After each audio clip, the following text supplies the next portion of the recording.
آدھے مہینے سے جنگ جاری ہے اور امریکہ نے شور مچا رکھا ہے کہ میں جنگ جیت چکا، میں جنگ جیت چکا، مگر اب جا کے رونا دھونا شروع کر دیا ہے اور کہتا ہے کہ کوئی میری مدد کوئی نہیں آتا، اور اپنے ہی الائز کو جو ہے وہ دھمکانا شروع کر دیا ہے کہ اگر تم نے میری مدد نہ کی تو میں تمہیں بعد میں دیکھ لوں گا۔ اور تو اور امریکن جو میڈیا ہے اس نے بھی ٹرمپ کو ایکسپوز کر دیا ہے اور بتا دیا ہے کہ آپ تو جنگ ہار چکے ہیں، اور اس کو ٹرمپ نے ایکٹ آف ٹریزن کہا ہے اور کہا ہے کہ میں ان کو پھانسی دلاؤں گا کیونکہ یہ تو ایکٹ آف ٹریزن ہے۔ اگر آپ دیکھیں ساری صورتحال میں، جنگ کی صورتحال جو چل رہی ہے، اس میں آپ کی ٹوٹل جو ہے نظر وہ ایران پہ ہے، ٹرمپ پہ ہے، اور ٹرمپ بڑبڑاتا آپ کو نظر آتا ہے، لیکن دوسری طرف اسرائیل جو ہے وہ چپ چاپ اپنا ایک پلان کے مطابق کام کرتا جا رہا ہے، اور آپ دیکھیں اس نے لیبنان پہ اٹیک شروع کر دیا ہے اور لاکھوں لوگوں کو بے گھر کر دیا ہے۔ ایک طرح کا غازہ پارٹ 2 جو ہے وہ لیبنان میں سٹارٹ ہو چکا ہے۔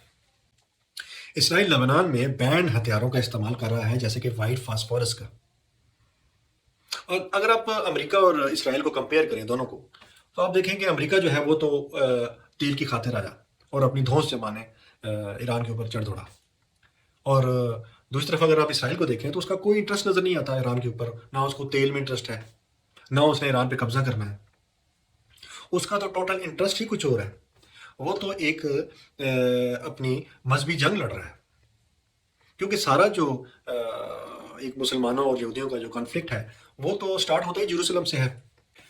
جیروسلم جو ہے یہ ون آف دا ہولینسٹ پلیس سمجھا جاتا ہے، اور اسرائیل کی جو جنگ ہو رہی ہے اس میں آپ کو کئی امریکن پولیٹیشین آپ کو نظر آئیں گے جو اسرائیل کی جنگ میں ان کا ہر طرح کا ساتھ دینے کو تیار نظر آتے ہیں، بلکہ وہ اپنے ملک سے زیادہ، امریکہ سے زیادہ اسرائیل کی خدمت کر رہے ہیں۔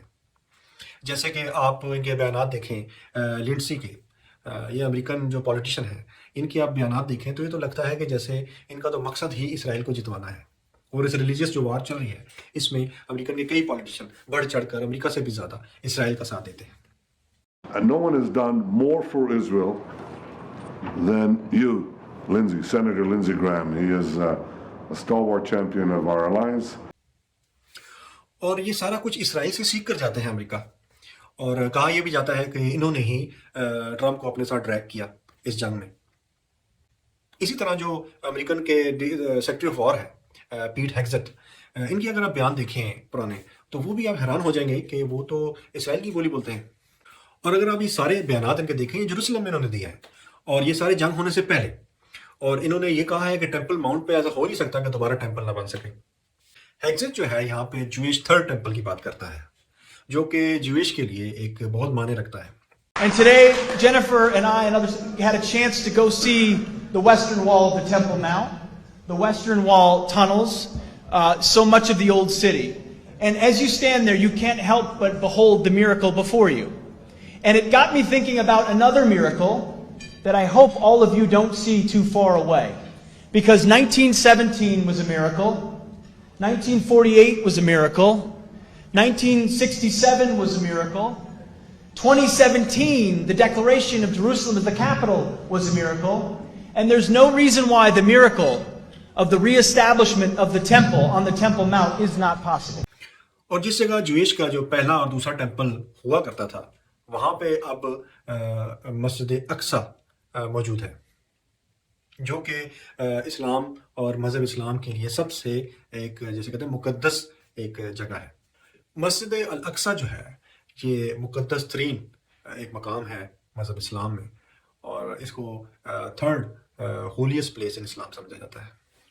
اور بات صرف ٹیمپل بنانے کی نہیں ہے، اگر آپ انٹرویو دیکھیں U S ambassador to Israel کا جو کہ دیا گیا صرف جنگ سے ایک ہفتہ پہلے، It's a land that God gave through Abraham to a people that he chose. It was a people, a place, and a purpose. We can look at it that way. What land are you talking about? Because I just read Genesis 15, as I have many times. And that land, I think it says, from the Nile to the Euphrates, which is, once again, basically the entire Middle East. Does Israel have the right to that land? Because you're appealing to Genesis. Yeah. You're saying that's the original deed. It would be fine if they took it all. مائک حقبی جو کہ U S ambassador ہیں، ان سے سوال کیا گیا کیا آپ اسرائیل کے اس دعوے کو سپورٹ کرتے ہیں کہ دریائے نیل سے لے کے دریائے فرات تک تمام جو زمین ہے وہ اسرائیل کے کنٹرول میں ہونی چاہیے. دریائے فرات جو ہے یہ ترکی سٹارٹ ہوتا ہے، شام عراق سے ہوتا ہوا یہ خلیج فارس میں جا کے گرتا ہے.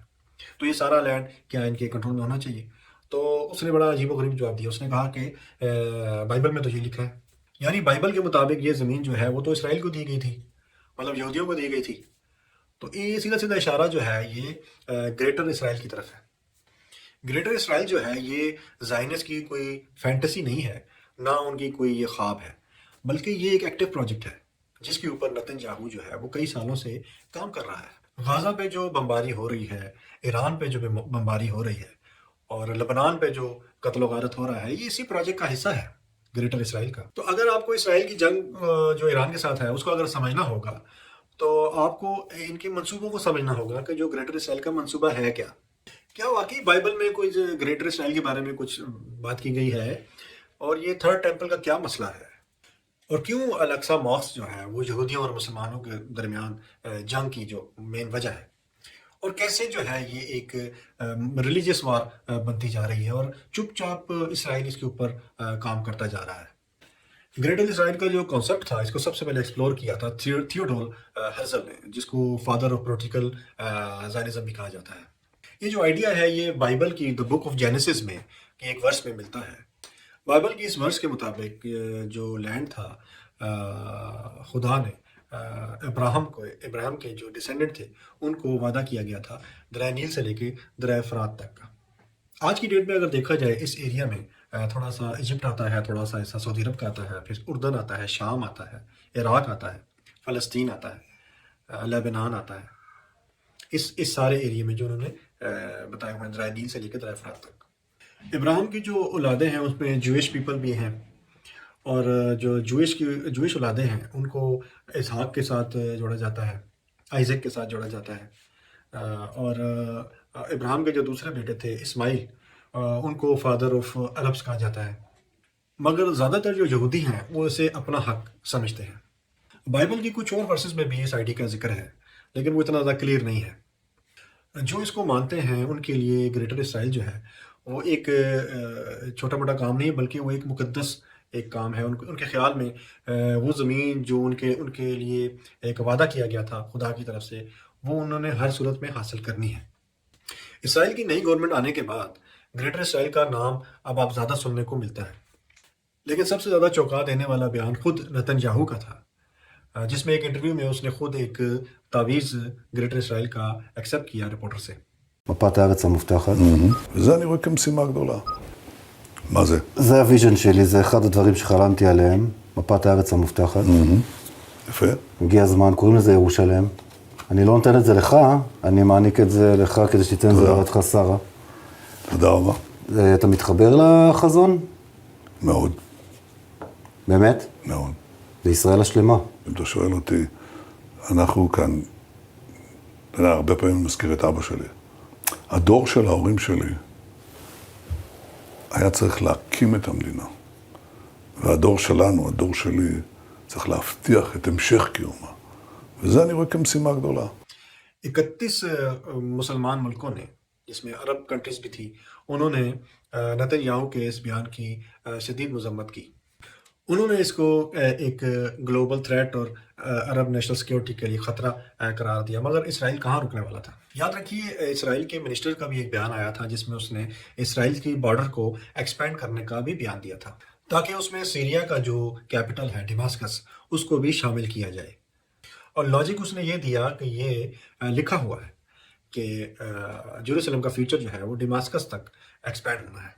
اس نے یہ بھی بتایا کہ صرف فلسطین تک ہم محدود نہیں ہیں، بلکہ ہمیں اردن، شام، عراق اور سعودی عرب کے کچھ حصوں تک بھی پھیلنا ہے. گریٹر اسرائیل کا جو پروجیکٹ ہے اس کے تحت اسرائیل نے اب تک کتنی زمین پہ قبضہ کر لیا ہے اس پہ بھی ذرا ہم نظر ڈال لیتے ہیں. آج کا جو اسرائیل ہے یہ برٹش مینڈیٹ فار پیلسٹائن ان 1948 سے آتا ہے، اور جب ورلڈ وار 1 سے اور برٹش نے جب قبضہ کر لیا تھا فلسطین میں تو ایک مینڈیٹ بنایا گیا تھا جس کے تحت ایک باؤنڈری دی گئی تھی یہودیوں کو پیلسٹائن میں. پیلسٹائن میں جب ان کا مینڈیٹ ختم ہوا تو اسرائیلیوں نے یہودیوں نے اپنے آپ کو ایکسپینڈ کرنا شروع کر دیا.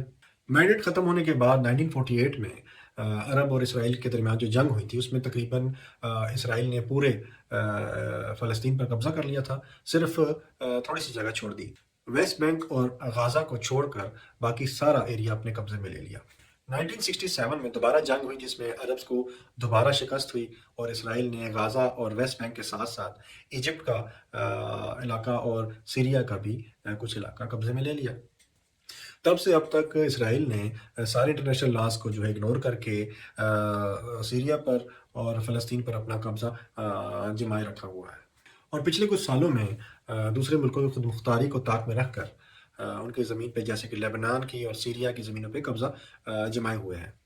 اور ان تمام جو قبضہ کرتا جا رہا ہے اس کی ایک وجہ جو نتن یاہو بار بار بتاتا ہے وہ مذہب بتاتا ہے، اور کبھی شیعہ کو الزام دیتا ہے، کبھی سنیوں کو الزام دیتا ہے، اور مذہب کا نام لے کے وہ قبضہ کرتا جا رہا ہے.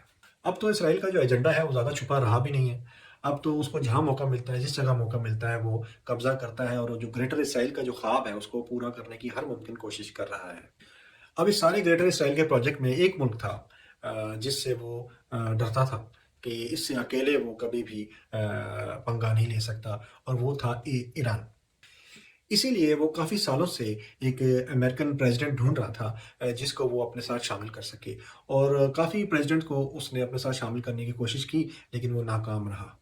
فائنلی اسرائیل کو ایک پریزیڈنٹ ملا ڈونلڈ ٹرمپ کی شکل میں، جو انتہائی ایڈیٹ ہے، جس نے ایران پر اسرائیل کے کہنے پہ حملہ کر دیا.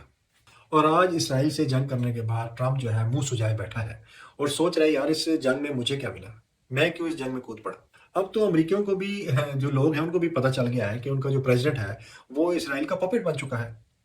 وہ تو اپنے پریزیڈنٹ کو اس وقت منہ پہ کہتے ہیں کہ یہ جو ہے یہ اسرائیل کے لیے کام کرتا ہے. امریکی عوام یہ سوچ رہی ہے کہ امریکی جو صدر ہے وہ ان کی ویلفیئر سے زیادہ اسرائیل کی ویلفیئر کے بارے میں سوچتا ہے. لیکن اسرائیل کا پلان جو ہے وہ صرف زمینی قبضے تک رکا نہیں ہے بلکہ اس سے آگے ہے. اگر گریٹر اسرائیل کا خواب جو ہے وہ پورا نہیں بھی ہوتا تب بھی اسرائیل کے پاس جو سب سے بڑا ایمبیشن ہے وہ کچھ اور ہے، جو کہ جیروسلم میں ہے، جسے ہولیسٹ پلیس آن ارتھ کہا جاتا ہے. جیروسلم میں ہے فاؤنڈیشن سٹون، جسے یہودی مانتے ہیں کہ یہاں سے دنیا کی شروعات ہوئی تھی. جوز اس جگہ کو ٹیمپل ماؤنٹ کہتے ہیں، اور ان کے خیال میں یہ وہ جگہ ہے جہاں پہ پہلے ٹیمپل ہوا کرتا تھا. اور یہودیوں کے خیال میں اس ٹیمپل کو ہسٹری میں 2 بار جنگوں میں توڑا گیا ہے. ان کے مطابق جو پہلا ٹیمپل تھا وہ کنگ سلیمان نے بنایا تھا، جسے بیبیلونین نے توڑ دیا تھا. پھر سیکنڈ ٹیمپل بنا جسے پھر رومنز نے توڑ ڈالا. سیکنڈ ٹیمپل کی جگہ پہ آج کی تاریخ میں الاقصی ماسک جو ہے وہ موجود ہے. اسلام میں مسجد الاقصی ایک مقدس ترین مقام مانا جاتا ہے، اور مسلمانوں کا عقیدہ ہے کہ یہاں سے حضور صلی اللہ علیہ وسلم جو ہے وہ جنت تک سفر کر کے گئے تھے. سیکنڈ ٹیمپل کا کچھ حصہ جو ہے وہ الاقصی ماسک میں رہ چکا ہے، جسے ہم ویلنگ وال کے نام سے جانتے ہیں. ایک گریٹ وال ہے جس کے اوپر یہودی جو اکثر جو آپ کو سر مارتے نظر آتے ہیں. اور اس ویسٹرن وال پہ آپ کو اکثر اسرائیلی اور امریکن جو جتنے بھی پریزیڈنٹ آتے ہیں وہ اکثر جا کے یہاں پہ آپ کو ماتھا ٹیکتے ہوئے نظر آتے ہیں. 1967 کے بعد جب سے یہاں پہ اسرائیلیوں کا قبضہ ہوا ہے تب سے یہاں پہ مسلمانوں کا اور یہودیوں کا جو ہے وہ جھگڑا چل رہا ہے. ایک طرف مسلمان ہیں اور دوسری طرف وہ سب یہودی ہیں جو سارا کنٹرول چاہتے ہیں، اس جگہ کو ٹیمپل بنانا چاہتے ہیں. اب مسلمانوں کے لیے یہ مقدس ترین مقام میں سے ایک مقام ہے، اور یہودیوں کے لیے یہ وہ جگہ ہے جہاں پہ تیسرا ٹیمپل جو ہے وہ بننا چاہیے. اور جو کٹر یہودی ہیں وہ تو یہ کہتے ہیں کہ یہ تب تک یہاں پہ تھرڈ ٹیمپل نہیں بن سکتا جب تک الاقصی ماسک کو گھرا کر اس کو باقاعدہ پیوریفائی نہ کیا جائے اس جگہ کو، تب جا کے یہاں پہ تھرڈ ٹیمپل بنے گا. اسی لیے برسوں سے اس جگہ کو انٹرنیشنل ارینجمنٹس کے تحت جو ہے وہ گورن کیا جاتا ہے، کیونکہ یہ علاقہ مسلمانوں کا بھی ہے اور یہودیوں کے لیے بھی ایک بڑا ہولی پلیس ہے. But according to Jewish scholarship third temple تب ہی بنے گا جب وہ مسیح آئے گا اور وہ کنگڈم آف گاڈ کا آغاز کرے گا. اور نتن یاہو کے لیٹسٹ جو بیان آیا اس کے مطابق تو وہ اسی پلان کے اوپر ہی کام کر رہا ہے، اور ایران کے اوپر جو اس نے حملہ کیا اور جنگ سٹارٹ کی ہے وہ بھی اسی پلان کا حصہ ہے. אז אני אגיד לך, יכול להיות שנגיע לימות המשיח, אבל זה לא הולך לקרות ביום חמישי הבא. הוא ייפול ואז הבעיה תיפטר. אבל בכל מקרה, זה פשוט איראן אחרת. היא כבר לא מאיימת כפי שהייתה. היא לא אותה מעצמה, זה לא הבריון הענק שאין מה לעשות מולו, ושאין...